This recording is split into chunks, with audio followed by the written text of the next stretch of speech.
I stood there on the sidewalk, staring at my suitcases thrown across the front lawn like garbage. My scrubs were still damp with sweat from a 12-hour shift at the hospital. I'd just finished watching a patient code, doing compressions until my arms burned, and now this. My childhood home, the house I'd bled for, the house I'd kept standing with my own money, had its doors locked against me. My dad stood in the doorway with his arms crossed like a bouncer at some exclusive club I wasn't cool enough to enter. And next to him, smirking, was my sister Lexi, 23 years old, never worked a real job in her life, and somehow still the golden child. My mom wouldn't even look at me. She just stared at her phone, scrolling through whatever Pinterest board mattered more than her daughter being thrown out like trash. "You can't do this," I said, and I hated how my voice cracked. I hated that I sounded desperate, but I was desperate. I paid the mortgage for 3 years. Dad, 3 years. That was our deal. I pay it down, and when it's paid off, we figure out what's fair. You promised. He laughed, actually laughed. "Chloe, you have a job. You're fine. Lexi needs this house to build her future. She's got big plans, and she needs assets in her name to get a business loan. We signed the quitclaim deed today. The house is hers now. You're an adult. Go be one somewhere else." My heart wasn't just breaking. It was shattering, splintering into 1,000 jagged pieces that cut me from the inside out. I'd worked doubles, picked up overnight shifts, lived on instant ramen so I could funnel every extra dollar into their mortgage. And this was my reward, being erased like I never mattered at all. But here's the thing about being a nurse. You learn to stay calm when everything's falling apart. You learn to smile at the family screaming at you in the ER, to nod when doctors talk down to you, to keep moving even when your feet are blistered and bleeding inside your shoes. So I didn't scream. I didn't cry. I picked up my suitcases, turned around, and walked away. Because right then, standing on that sidewalk with my entire life stuffed into 2 bags, I made myself a promise.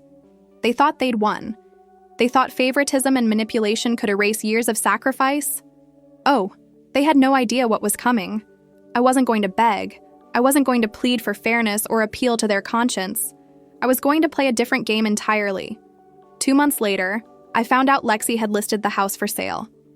Not for a loan like they'd claimed, no. She wanted cash, fast, so she could run off to Los Angeles and play influencer. And that's when I saw it. The perfect opening. The way to take back everything they'd stolen and make them feel exactly what I felt standing on that lawn. I maxed out my credit, took a personal loan I probably shouldn't have qualified for, and scraped together every dollar I'd been saving for my future. Then I made an offer they couldn't refuse.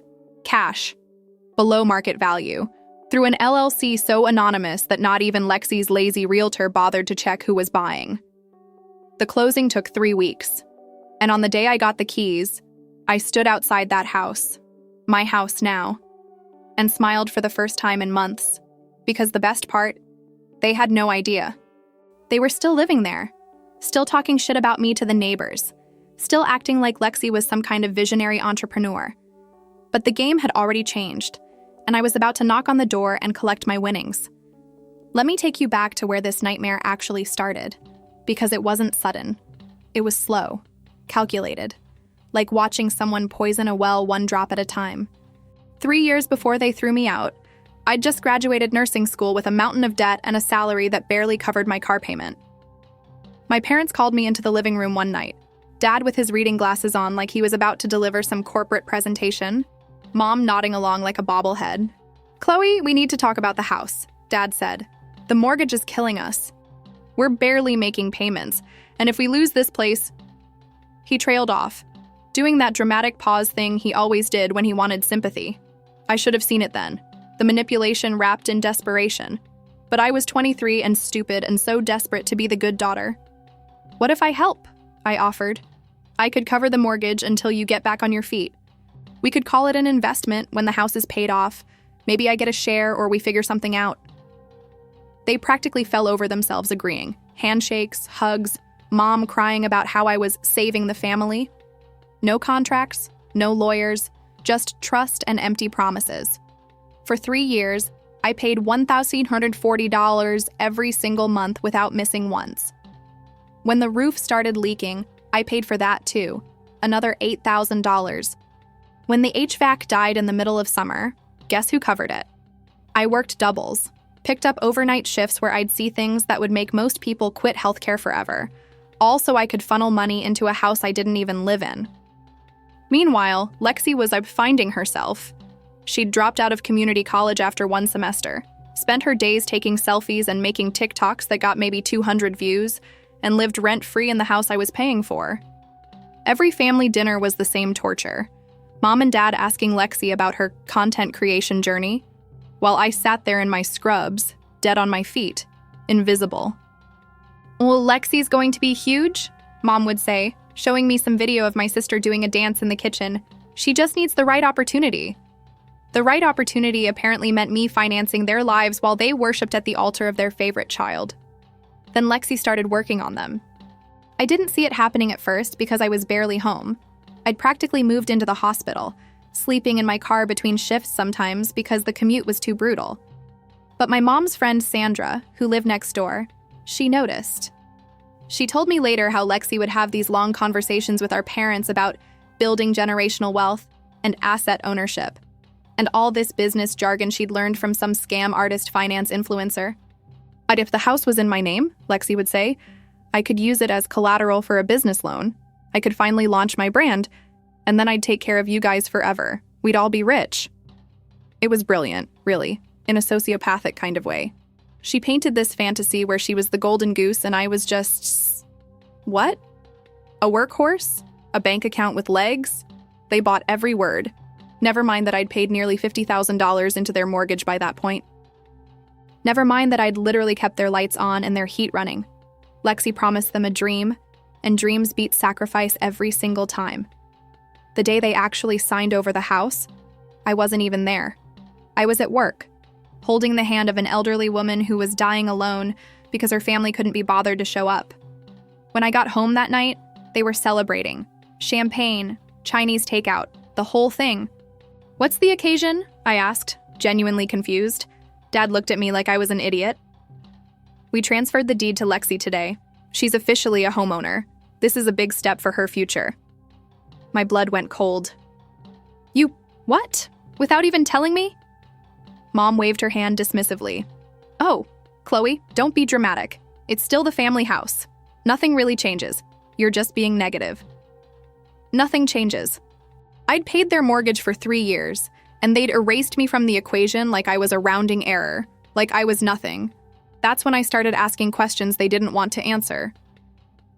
"So what about the money I paid in? Are we going to do a contract now that Lexi owns it? Some kind of repayment plan?" Dad's face went hard.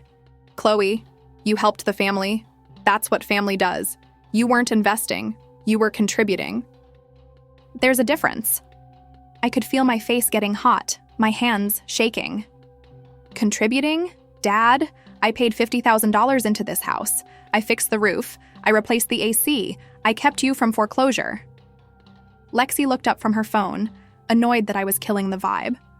"Oh my God, Chloe, why do you have to make everything about money? It's so gross. Just be happy for me for once." That's what broke me. Not the betrayal, but the entitlement. The absolute certainty that she deserved everything while I deserved nothing. I opened my mouth to scream, to rage, to finally let out 3 years of swallowed resentment. But Dad cut me off. "If you're going to bring this negative energy into Lexi's house, maybe you need to reconsider living here."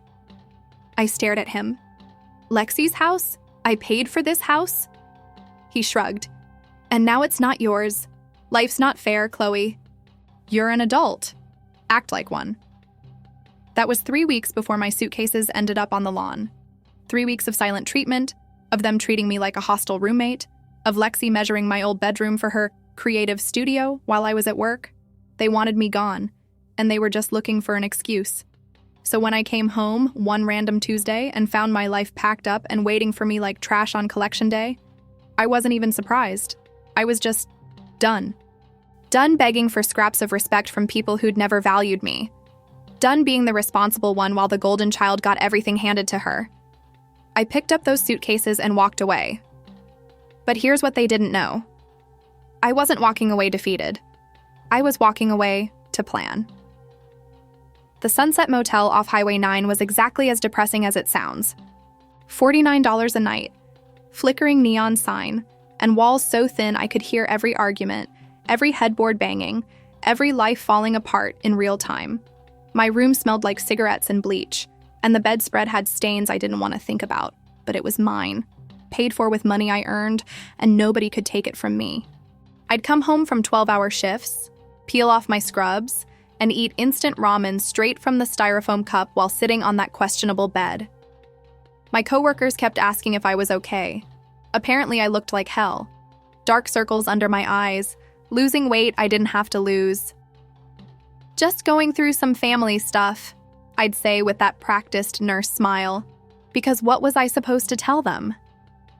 That my parents chose my influencer sister over me, and I was currently living in a roach motel plotting revenge? Yeah, that would go over great. Every penny mattered now. I canceled my Netflix, stopped buying coffee, started doing double shifts every week I could get them. My bank account became this obsession. I'd check it 5, 6 times a day, watching the numbers climb with agonizing slowness. $2,000, $5,000, $8,000. I needed so much more. I started picking up PRN shifts at other hospitals, working myself into the ground because exhaustion was better than thinking about how thoroughly my family had destroyed me. My phone would buzz sometimes, mom calling, probably to ask me to babysit their house while they went on vacation or some shit. I never answered. I blocked Lexi immediately because I couldn't stomach seeing her posts. But then Sandra, the neighbor, sent me a message. Honey, you need to see what your sister is doing. And she forwarded me Lexi's Instagram stories. My sister was living her best life, or at least performing it for the internet.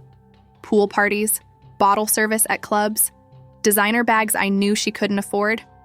Every post was hashtagged. Boss babe, dark entrepreneur life, living my dreams.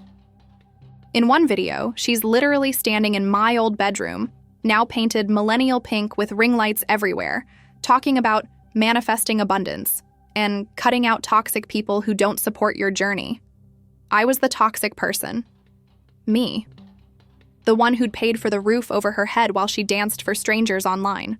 The comments were full of her followers hyping her up. You're such an inspiration. I love your energy. Goals. I wanted to throw my phone across the room. Instead, I screenshot everything, documentation, just in case I needed it later. Then one Tuesday, I remember because Tuesdays were always slow at the hospital, I got an alert on my phone. I'd set up a Zillow notification for my parents' address months ago, back when I still lived there, mostly just to monitor the neighborhood property values. But this notification made my heart stop. 123 Oak Street is now listed for sale. I clicked through, hands shaking. The listing was bare bones, clearly rushed, shitty photos taken on someone's iPhone, barely any description. Motivated seller, cash offers only, quick close preferred. The price was $280,000, about $50,000 below market value for that neighborhood. This wasn't a normal sale. This was someone desperate to liquidate and run. I called Sandra immediately. Did Lexi say anything about selling the house? Sandra's voice dropped to a whisper. Oh, honey, your parents don't know. Lexi told them she was just exploring her options with a realtor. But I saw that same realtor showing the house twice this week while your folks were at work. Chloe. I think she's planning to sell it out from under them. The audacity. The sheer fucking audacity of it took my breath away. She'd manipulated my parents into signing over the house, convinced them she was using it as collateral for her business dreams, and now she was selling it to fund her Instagram lifestyle. And my parents, God, my parents would be homeless. They'd come to me, probably, with tears and apologies, expecting me to save them again, expecting me to be the good daughter who fixed everything while Lexi ran off into the sunset with a bag full of cash. Every instinct I'd been raised with screamed at me to warn them, to call my mom, to explain what Lexi was doing, to be the bigger person, but I didn't. I sat there in that disgusting motel room, eating my sad noodles, staring at that listing, and that's when the idea started forming. Crazy, impossible, beautiful. What if I didn't warn them? What if I let Lexi sell? What if I was the one who bought it? I started doing math on the back of a napkin. I had about $12,000 saved, nowhere near enough. But I had good credit, a steady income, and 3 years of proof that I'd been paying their mortgage. Could I get a loan? Would a bank even give me enough for a cash offer? I called my friend Jason. We'd gone to nursing school together. But he'd left healthcare to become a mortgage broker because he was smarter than the rest of us. Jace, hypothetically, if someone wanted to make a cash offer on a house but didn't actually have all the cash, what would that someone do? He laughed. That someone would be committing fraud, but if that someone could secure a portfolio loan or a hard money loan and close fast enough, technically the seller gets cash and nobody asks questions. Why? You finally buying a place. I could hear my heart pounding in my ears. Maybe? Can we meet tomorrow? The thing about rock bottom is that you've got nothing left to lose. I'd already lost my family, my home, my sense of safety. All I had left was this one shot at justice, and I was going to take it. Jason met me at a coffee shop on his lunch break, and I laid out the whole insane plan. He sat there, stirring his latte, face completely neutral while I explained how my sister had stolen my house. Yes, I called it my house because that's what it was, and how I wanted to buy it back without anyone knowing it was me. When I finished, he was quiet for a long moment. Then he grinned. Chloe, that's the most deliciously petty thing I've ever heard. I'm in. Turns out, what I needed was possible. Barely. A hard money lender would give me a short-term loan at a brutal interest rate. We're talking 12%. If I could put down 20% and prove income.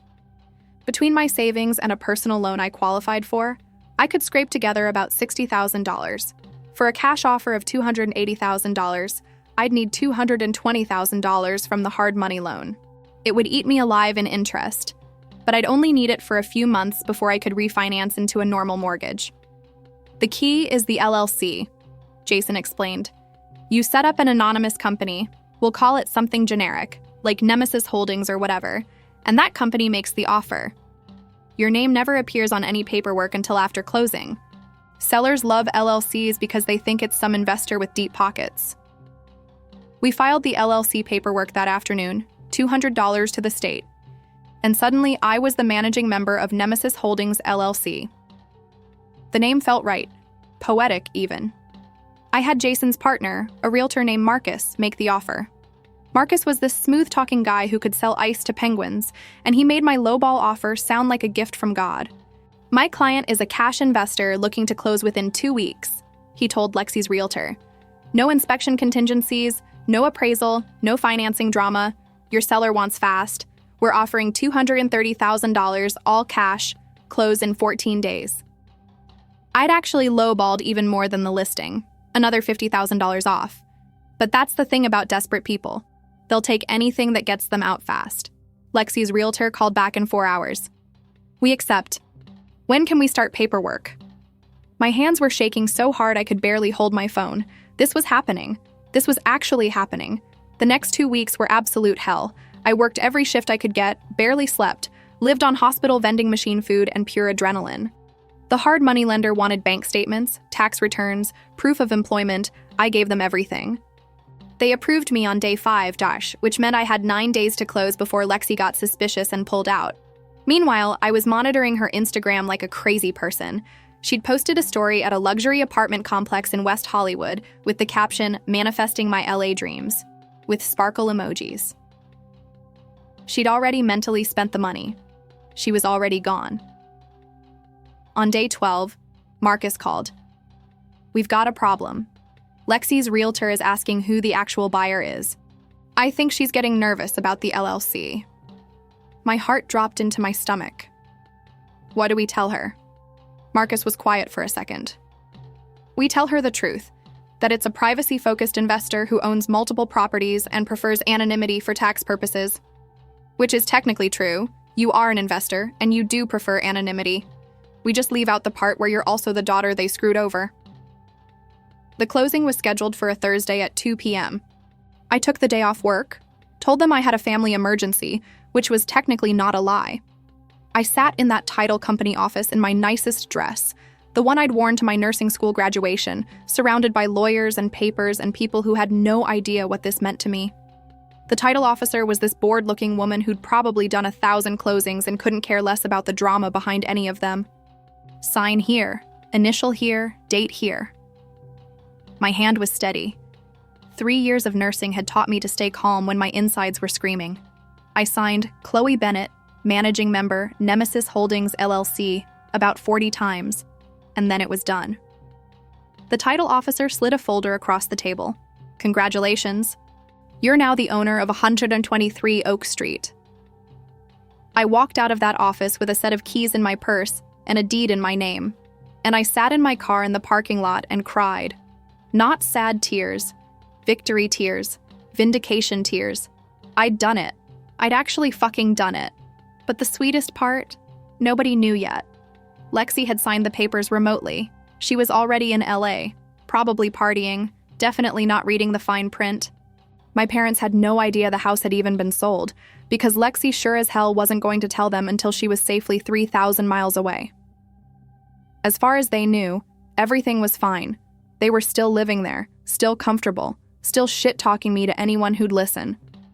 Sandra had told me that just last week, my mom had told the mailman that I was going through a selfish phase, and that I'd always been jealous of Lexi's creativity. They thought they'd won. They thought they'd successfully erased me from the story, and everything would just continue on their terms.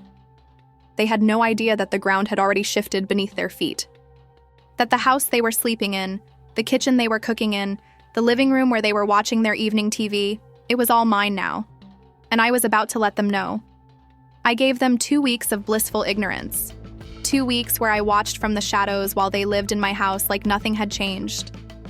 Sandra became my spy. Not that I had to ask her. She was living for this drama. She'd text me updates. Your dad's pressure washing the driveway. Your mom's planting petunias in the front garden. They just had the neighbors over for a barbecue. They were nesting, settling in, making plans like they had all the time in the world. Meanwhile, I was at the county recorder's office getting certified copies of the deed, at my lawyer's office drafting notices, at the bank setting up automatic rent collection. Every piece had to be perfect, legal, airtight. Because when I dropped this bomb, they'd come at me with everything they had, and I needed to be bulletproof. The most infuriating part was hearing how they talked about me. Sandra recorded a conversation at the fence one afternoon, my mom chatting with the next-door neighbor, Mrs. Chen, who'd known me since I was in diapers. It's such a shame about Chloe, my mom said, her voice dripping with fake concern. She just couldn't handle Lexi's success. She's always been competitive, you know. Even as a child, she had to be the center of attention. When Lexi started really thriving, Chloe just snapped. Mrs. Chen asked where I was living, and my mom actually laughed. Oh, she's fine. She's dramatic. She probably moved in with some boyfriend and is just punishing us for not picking her side. She always has to be the victim. I listened to that recording 3 times, sitting in my motel room, feeling something cold and final settle in my chest. Whatever guilt I'd been carrying, whatever small voice that said, "But they're your parents," it died right there. You don't get to throw someone away and then rewrite history to make yourself the hero. My dad was even worse. Sandra caught him at the hardware store, bragging to the guy behind the counter about how they'd set Lexi up for success by putting the house in her name. She's in Los Angeles now, meeting with investors for her social media company, he said, puffing up like a peacock. We gave her the foundation she needed. That's what good parents do. Our other daughter, well, she didn't have that kind of vision. Some people are just meant to work regular jobs. Regular jobs. Like nursing wasn't important.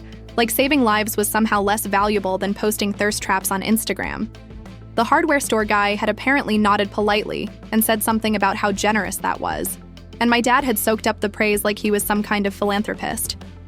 Meanwhile, Lexi hadn't called them once since the closing. Not once. And they didn't even notice because they were too busy remodeling their story.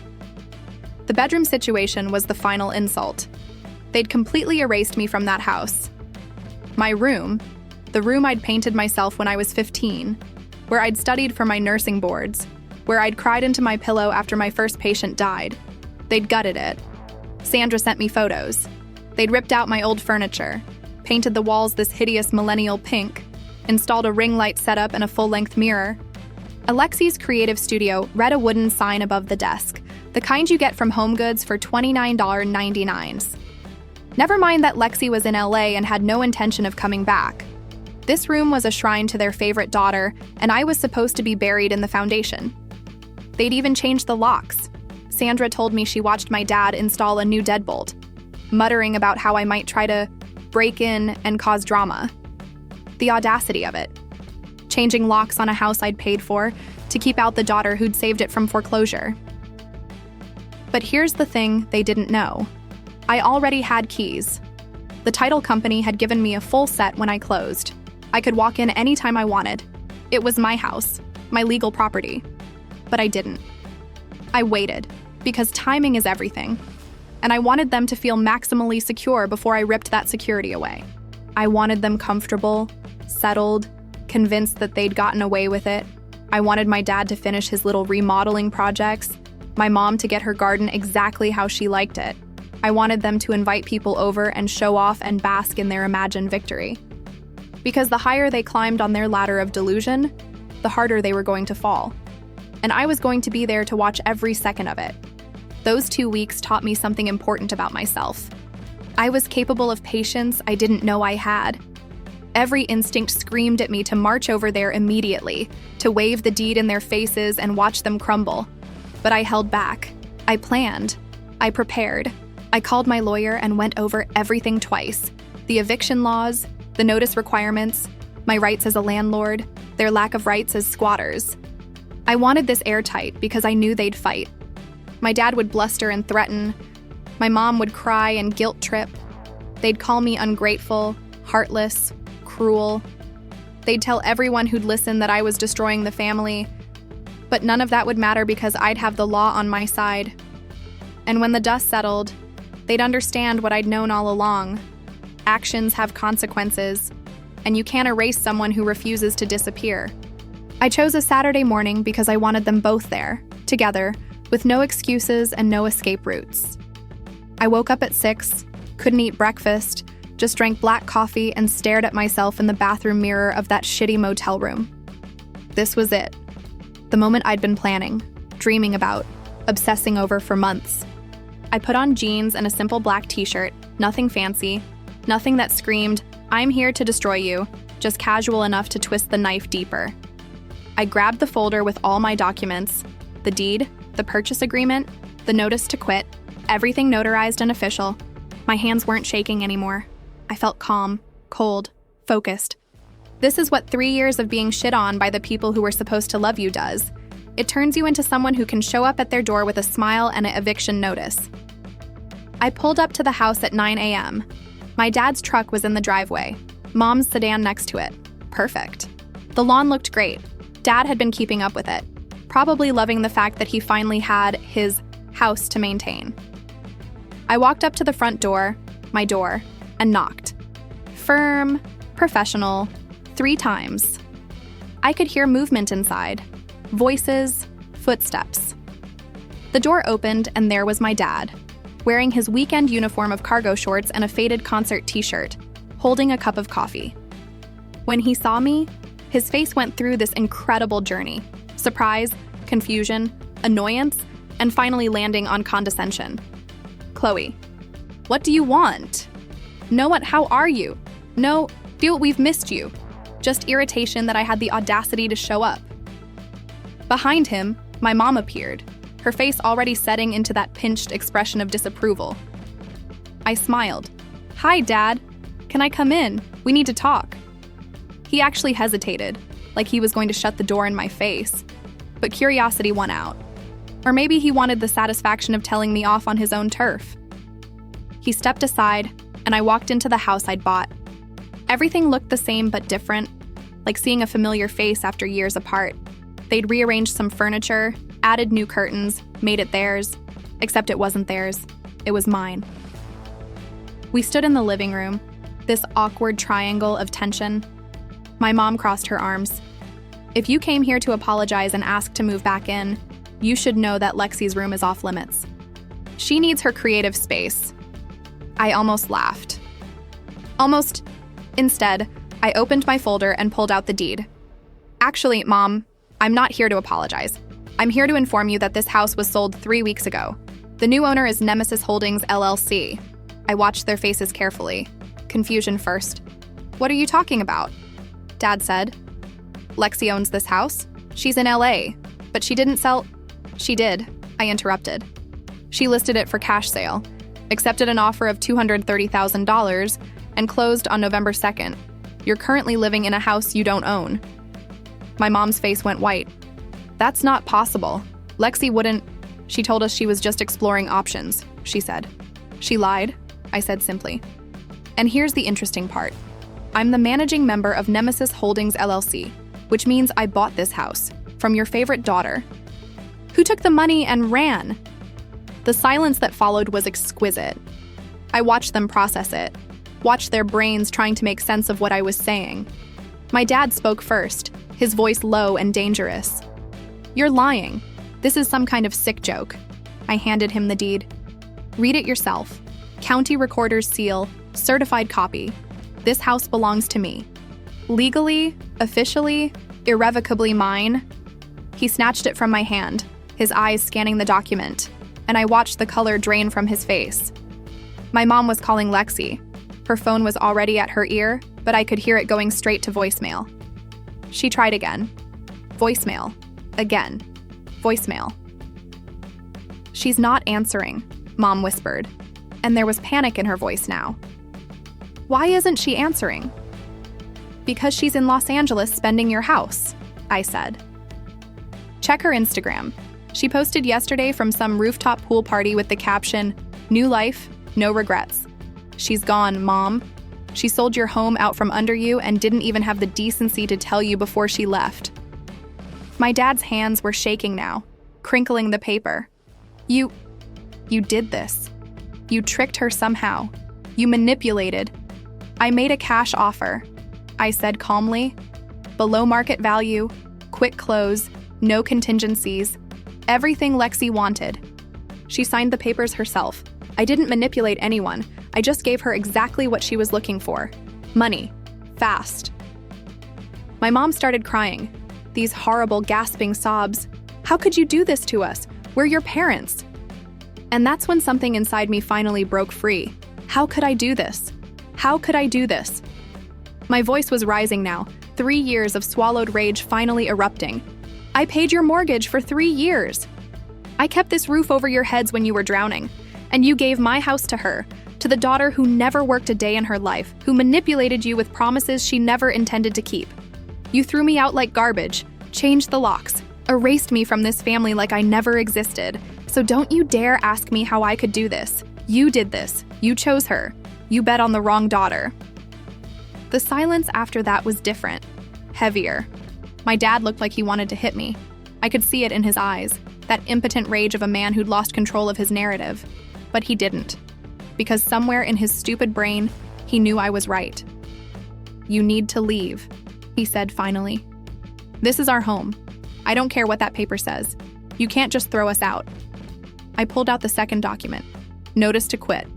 You have 30 days to vacate or establish a rental agreement with me. Those are your options. You're not tenants. You never had a lease with Lexi, so you have no protections. You're squatters, legally speaking, but I'm willing to be generous. I let that word hang in the air. You can stay, but you'll pay rent, $2,500 a month, plus utilities. First and last month due immediately. And every dollar you pay goes toward the $50,000 you owe me for the mortgage payments I made. Think of it as a payment plan. My dad actually laughed, this bitter, broken sound. You're insane. We're not paying you rent to live in our own house. It's not your house, I said quietly. It hasn't been your house since you signed that quitclaim deed to Lexi. And it's definitely not your house now, it's mine. So you can pay rent or you can leave. Those are your options. My mom was still crying, trying Lexi's number over and over like it might magically work this time. Please, she whispered. Chloe, please. We made a mistake. We're sorry. Don't do this. I looked at her, really looked at her, and felt nothing. No pity, no love, just cold, clear certainty. You're not sorry, I said. You're just sorry you got caught. There's a difference. I walked to the door, then turned back. You have 24 hours to decide. Rent or eviction. Your choice. Oh, and Dad, I'll be changing the locks tomorrow. All of them. So don't try anything stupid. And then I left, closing the door on their shocked faces, their protests, their tears. I walked to my car with my head high and my heart pounding and this wild, fierce joy singing through my veins. They'd thrown me away, and I'd bought myself back. They called me 17 times that first day. 17. I let every single one go to voicemail. I sat in my motel room listening to them cycle through the stages of grief in real time. Anger, bargaining, denial, more anger. My dad's messages started threatening, "You can't do this. It's illegal. We'll sue you. We'll call the police." Then my mom's messages turned desperate. "Please, honey, let's talk about this. We can work something out. We're family." Then back to my dad, trying a different approach. "You're being childish, Chloe. This is beneath you. Be the bigger person." The bigger person? That phrase almost made me laugh. I'd been the bigger person for 3 years while they treated me like an ATM with legs. Being the bigger person got me thrown out on the street with my belongings in trash bags. So no, I was done being the bigger person. I was being the person with the deed. On day 2, they tried a new tactic, calling Lexi in front of me. Well, trying to call Lexi. My mom left a voicemail on speaker so I could hear, except I wasn't there. She was leaving it for Sandra to relay to me, which was honestly pathetic. "Lexi, baby, it's Mom. We really need to talk to you. There's been a misunderstanding about the house. Chloe is saying you sold it. That can't be right. Please call us back. We love you." The desperation in her voice almost made me feel bad. Almost. But then I remembered them laughing at that barbecue 2 weeks ago. Remembered my dad telling the neighbors I was going through a jealous phase. And the sympathy evaporated. They'd made their choices. Now they got to live with the consequences. Day 3 was when reality finally started sinking in. Sandra told me she saw my mom checking the mailbox obsessively, probably hoping the notice to quit was some kind of mistake that would correct itself. My dad had apparently driven to the county recorder's office to verify the deed himself, because seeing my certified copy wasn't enough. He needed to see it in the official records. He came home, Sandra said, looking like he'd aged 10 years in one afternoon. That evening, they finally tried calling me from a number I didn't recognize, probably a neighbor's phone. I picked up. What? No greeting, no warmth, just flat acknowledgement that I was on the line. My mom's voice was small, broken. "Chloe, we went to Lexi's Instagram. She deleted everything. Her whole account is gone. We can't find her anywhere. Not on Facebook, not on Twitter, nowhere. It's like she vanished." I felt a flicker of surprise. I'd been monitoring Lexi's accounts too, and she'd been posting regularly from LA, but going completely dark? That was new.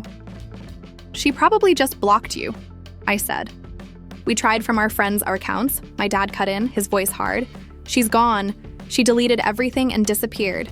With our money, with our house." There was this pause, and I could hear him breathing heavily. "This is your fault. If you hadn't—" "Don't," I interrupted. "Don't you dare try to blame me for what Lexi did. I didn't tell her to sell the house. I didn't tell her to lie to you. I didn't tell her to take the money and run. She did that all on her own. I just made sure that when the dust settled, I was the one holding the keys instead of some random investor who'd have kicked you out without a second thought." That landed. I could hear them processing it, the uncomfortable realization that in some twisted way, me buying the house might have actually been better than the alternative. A stranger would have evicted them immediately. No mercy, no payment plans. But I was offering them a chance to stay, an expensive, humiliating chance, but a chance nonetheless. My mom tried the guilt card one more time. "We raised you. We clothed you, fed you, put a roof over your head for 18 years. Doesn't that count for something?" I laughed. I actually laughed out loud. "You mean the way you put a roof over my head for 3 years while I paid your mortgage?" "Yeah, Mom, I remember. I remember all of it. Every shift I worked while you cooked dinner for Lexi. Every time you asked me for money but praised her for posting selfies. every single time you chose her over me. So no, your 18 years don't erase my 3 years. We're not even close to even. The silence on the other end was thick, suffocating. Finally, my dad spoke, and his voice sounded defeated in a way I'd never heard before. "What do you want from us, Chloe?" It was a fair question. What did I want? Revenge, I already had that. Justice? The deed in my name was justice. An apology. Would that even mean anything at this point? "I want you to understand," I said slowly, "that actions have consequences. You can't treat people like they're disposable and expect them to keep coming back. You can't give everything to one child and nothing to the other and call it love. You taught me that, so now I'm teaching you." I took a breath. "Here's what's going to happen.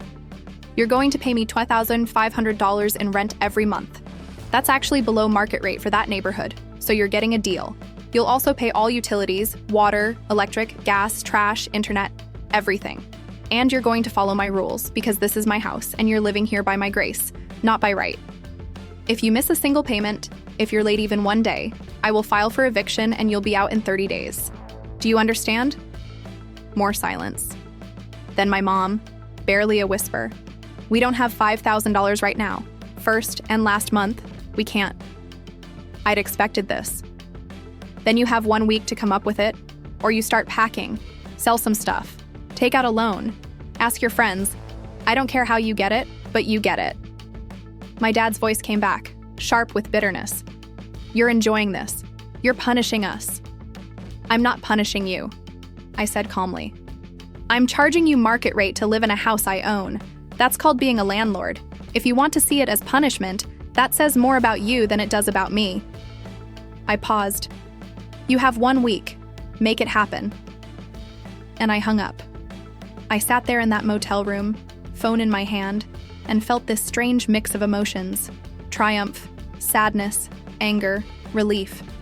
They were scrambling now, desperate, finally understanding that I wasn't bluffing and I wasn't backing down. They'd treated this whole thing like a game they'd already won, but the board had flipped and suddenly they were the ones losing. And the best part, Lexi had done most of my work for me. She'd sold them out, taken their money, and disappeared into the void of Los Angeles reinvention. I'd just been there to catch what fell. They came up with the money. I don't know how. Maybe they borrowed from friends. Maybe they drained their retirement accounts. Maybe they finally sold some of the crap they'd been hoarding in the garage for decades. But 6 days after my ultimatum, I got a bank transfer for $5,000 with a memo that just said rent. No message, no explanation, just the cold transaction of money changing hands. I sent them a receipt and a lease agreement.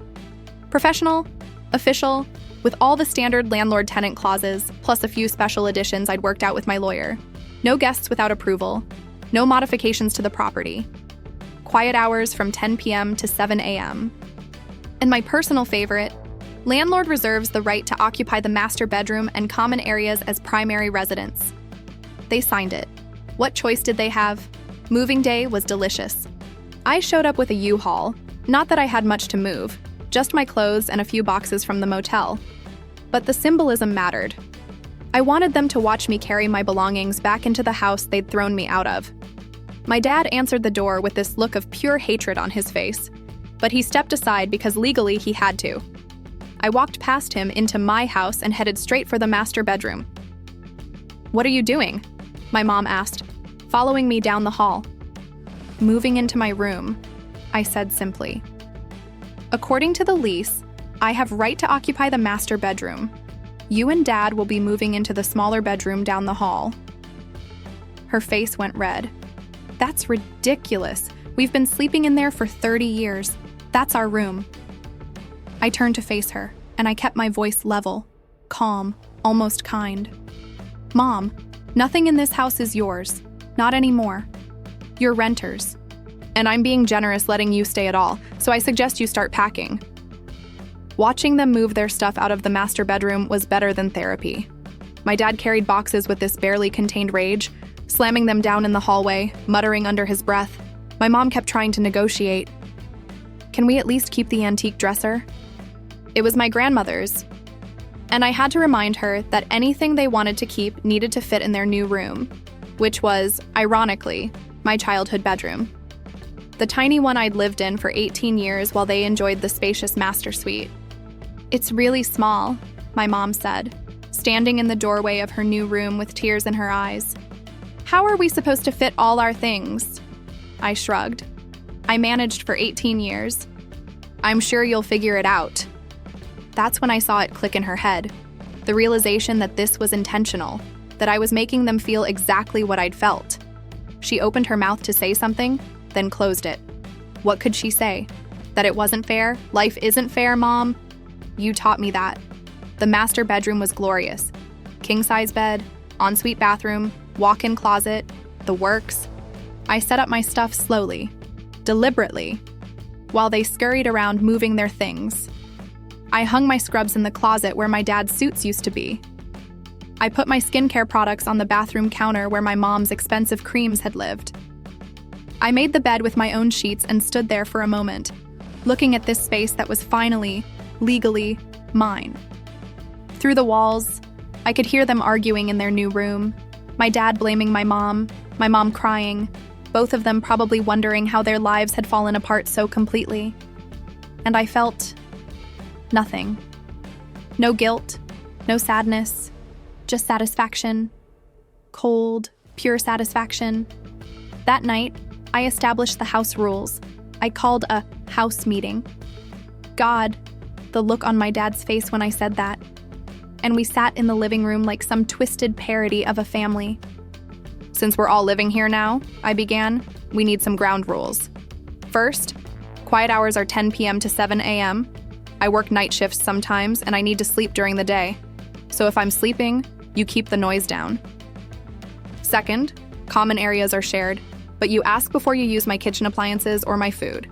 Third, no guests without 24 hours notice. Fourth, all maintenance requests go through me in writing, and I decide if and when they get addressed." My dad was gripping the armrest of the couch so hard his knuckles were white. "You're treating us like strangers." "You are strangers," I said simply. "You stopped being my parents when you threw me out. Now you're tenants. So we're going to have a tenant-landlord relationship, which means boundaries, rules, and respect. You give me respect as the property owner, and I'll give you respect as human beings living in my space. Sound fair?" My mom tried a different angle. "What about family dinners? Can we still—" "No." I cut her off. "I eat when I want, where I want. You're welcome to cook for yourselves, but don't expect me to play happy family. That ship sailed when you chose Lexi." The silence that followed was brutal. I could see them both struggling with this new reality, that their daughter, the one they'd dismissed and discarded, now held all the power. That every day they woke up in this house, they'd be reminded that they were here by my mercy, not by right. My dad finally stood up. His jaw clenched. "Is that all?" "One more thing," I said. "Rent is due on the 1st of every month. Not the 2nd, not the 3rd. The 1st? If I don't have payment by 5 p.m. on the 1st, you get a 3-day notice to pay or quit. 3 strikes and you're out. Permanently." I smiled. Welcome home. The first week was awkward as hell. We developed these weird patterns of avoidance. I'd hear them in the kitchen and wait until they left before making my coffee. They'd turn down the TV when I walked past the living room, like they were afraid I'd yell at them. We were 3 people living in the same house, barely speaking, tiptoeing around each other like enemies in a Cold War. But here's the thing, I didn't hate it. There was something almost peaceful about the distance, the formality. No more expectations, no more pretending we were something we weren't. Just landlord and tenants, strangers with shared walls and separate lives. And every morning when I woke up in that master bedroom, in that king-size bed, in the house I'd saved and bought and fought for, I felt something I hadn't felt in years. I felt like I'd won. 3 months into our new arrangement, something shifted. My parents stopped trying to negotiate, stopped looking at me with wounded eyes, stopped leaving passive-aggressive notes about the thermostat settings. They just existed, paid rent on time, kept to themselves, lived small, quiet lives in their small, quiet room. It was almost sad, watching them shrink into this diminished version of themselves. Almost. Then one Tuesday in February, Sandra texted me at work. "Your sister's car just pulled into the driveway." My heart stopped. I was in the middle of checking a patient's vitals, and I had to excuse myself to the bathroom to process what I'd just read. Lexi was back. After 4 months of radio silence, of deleted social media, of complete disappearance, she was back, and she was at my house. I left work early, told my charge nurse I had a family emergency, which was becoming my go-to excuse for all the chaos in my life. I drove home way too fast, my mind racing through possibilities. What was her angle? Was she here to apologize? To manipulate? To try some new scheme? I pulled up to the house, and there it was. Lexi's beat-up Honda Civic, the one she'd bought with their money before she left for LA, now looking worse for wear with a cracked windshield and a dented bumper. She was sitting on the front porch steps, and when she saw me, she stood up with this big fake smile that didn't reach her eyes. "Chloe, oh my God, I've missed you so much." She moved toward me like she was going for a hug, but I held up my hand. "Don't," the smile faltered. "Don't be like that. I know things got weird, but we're sisters, can't we?" "You sold their house," I said flatly. "You manipulated them into signing it over to you, sold it for cash, and disappeared to Los Angeles for 4 months. And now you're back. Why?" She had the audacity to look hurt. "I made a mistake, okay? LA didn't work out the way I thought it would. Turns out the influencer market is really saturated, and I burned through my money faster than I expected. I was hoping... this is still the family house, right? I thought maybe I could stay here for a bit while I figure things out." I actually laughed. "The family house? Lexi, you sold the family house. To me, I'm the owner. Mom and Dad are my tenants. There is no family house anymore." Her face went pale. "Wait, what? You bought it? How did I afford it? I worked, I saved, I took out loans, all the things you've never done in your life." I crossed my arms, and no, you can't stay here. Not for a night, not for an hour, not even for this conversation. Get off my porch. She tried tears next. The classic Lexi move, the one that had worked on our parents 1,000 times. "Please, Chloe. I have nowhere else to go. I'm your sister. I know I screwed up, but you can't just leave me on the street." "Yes, I can," I said. "The same way you left Mom and Dad on the street when you sold their house without telling them. The same way they left me on the street when they threw out my suitcases. See how that works? Actions, consequences." I pulled out my phone. "You have 2 minutes to get in your car and leave, or I'm calling the police for trespassing." That's when my dad appeared at the door. I heard it open behind Lexi, heard his footsteps. For a second, I thought he might take her side. Old habits, golden child syndrome, all of that. But when he spoke, his voice was cold. "Lexi." She spun around, relief flooding her face. "Daddy. Oh, thank God. Tell Chloe she's being crazy. I just need a place to crash for..." "No." That one word from my dad stopped her mid-sentence. She blinked, confused. "What?" "No, you can't stay here," he said. And I could see my mom standing behind him in the hallway, her arms crossed, her face hard. "You sold our house. You lied to us. You took everything and left us with nothing. Chloe had to rescue us. Chloe, who you helped us throw away like trash. So, no, Lexi, you don't get to come back here and pretend like nothing happened." I'd never seen my dad stand up to Lexi before. Never. In 23 years, she'd been untouchable, beyond reproach. But now, watching him reject her with the same coldness he'd once shown me, I felt this weird vindication. They'd finally seen her for what she was. It had taken them losing everything, but they'd finally opened their eyes. Lexi's face crumpled. Real tears this time, not the manipulative kind. "You can't be serious. I'm your daughter. Where am I supposed to go?" My mom stepped forward, and her voice was quiet but firm. "You should have thought about that before you sold our home, before you deleted your social media and cut us off for 4 months, before you chose yourself over everyone who ever loved you." She paused. We made a lot of mistakes, Lexi. We enabled you, spoiled you, gave you everything while taking from Chloe. And we're paying for those mistakes now. But you made your own choices, and you don't get to run back here when they don't work out. Watching my parents reject their favorite daughter was surreal. Part of me felt satisfaction.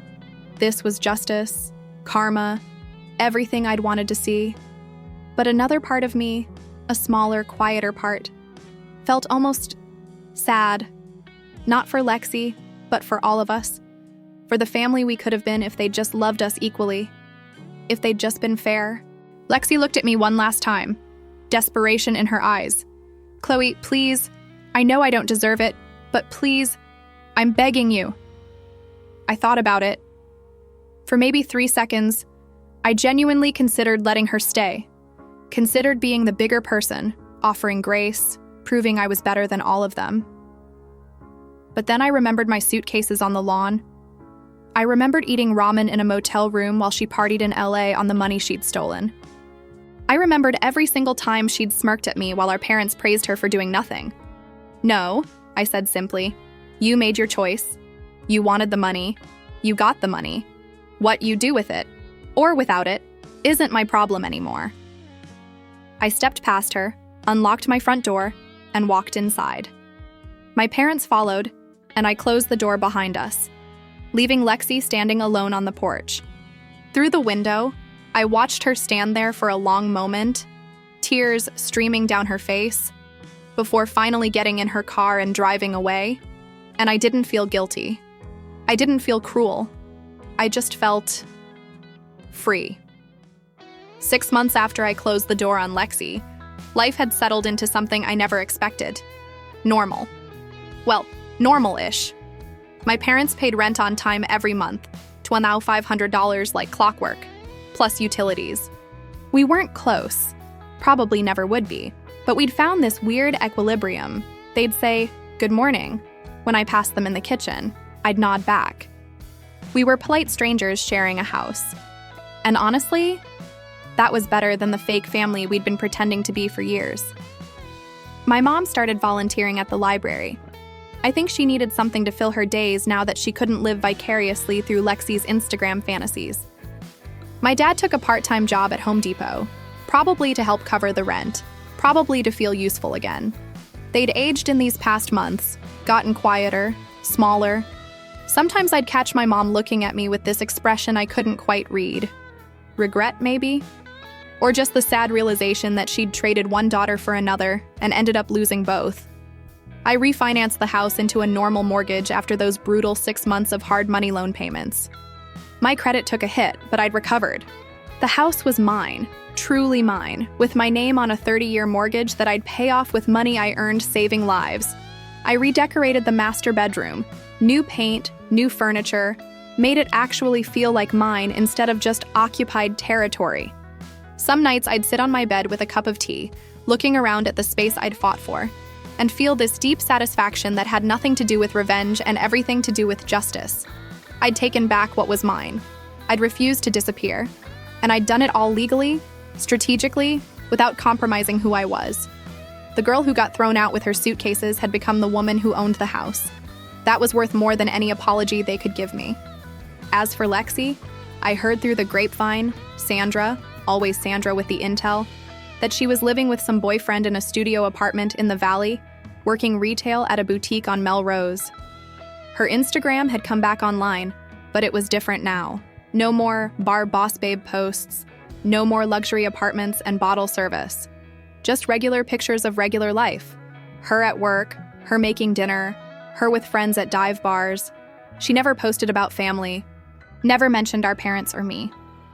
It was like she'd erased us just as thoroughly as they'd once tried to erase me.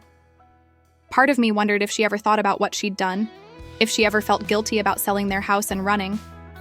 But mostly, I didn't think about her at all. She'd made her choices, and I'd made mine, and our paths just didn't cross anymore. That was fine by me. The weirdest part of this whole thing?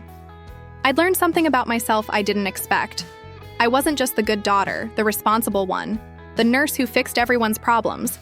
I was also the daughter who could draw a line and defend it, who could look at betrayal and respond not with tears but with strategy, who could take the worst thing that ever happened to her and turn it into the foundation of something stronger.